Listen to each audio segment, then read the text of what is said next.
साथियों नमस्कार।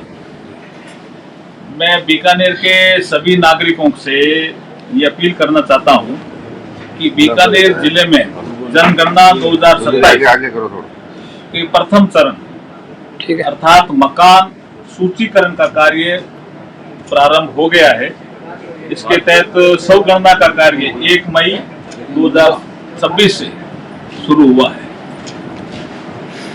आप सबसे अपील है कि 1 मई 26 से 15 मई 26 तक आप लॉग इन करके अपनी स्व गणना करा सकते हैं, खुद ही लॉग इन कर सकते हैं। 16 मई से हमारे जो एनमरेटर हैं ये आपके घर सर्वे करने आएंगे और आपसे विवरण मांगेंगे, तो उनको SE-ID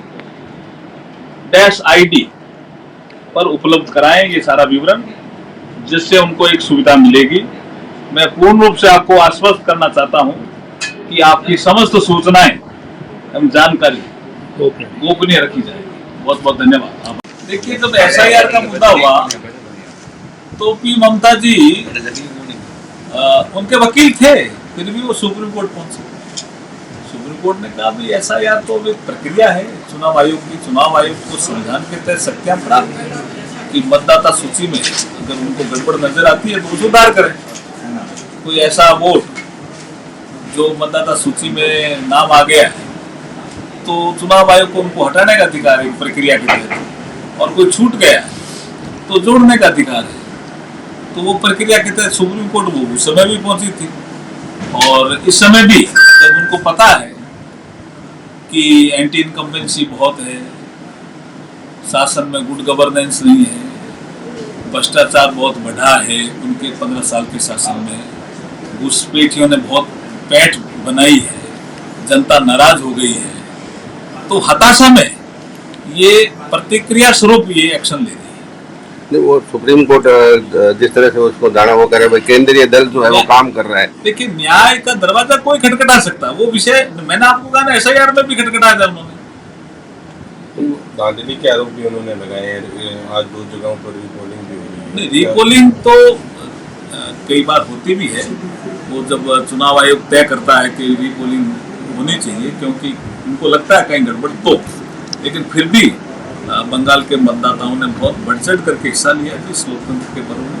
बहुत शानदार चुनाव हुआ और मुझे पूरा विश्वास है कि भारतीय जनता पार्टी पूर्ण बहुमत से सरकार बनाएगी। 5 राज्यों चुनाव को लेकर किस तरह से जो है 5 राज्यों में भारतीय जनता पार्टी का प्रदर्शन बहुत अच्छा रहने वाला है, बहुत ही अच्छा रहने वाला है, इंक्लूडिंग केरला। राहुल गांधी ने जिस तरह से आरोप लगाया कि भाई पहले से ही पता था कि भाई चुनाव होने के बाद जो है महंगाई शुरू हो जाएगी, अभी गैस की टंकी बढ़ी, आगे पेट्रोल भी बढ़ेगा। देखिए, राहुल गांधी जी तो कोई भी अच्छा काम करो उनको पसंद ही नहीं आता ना। अंडमान निकोबार द्वीप समूह के लिए इतना स्ट्रेटेजिक काम प्रधानमंत्री जी ने हाथ में लिया, उसकी भी आलोचना करने लगे।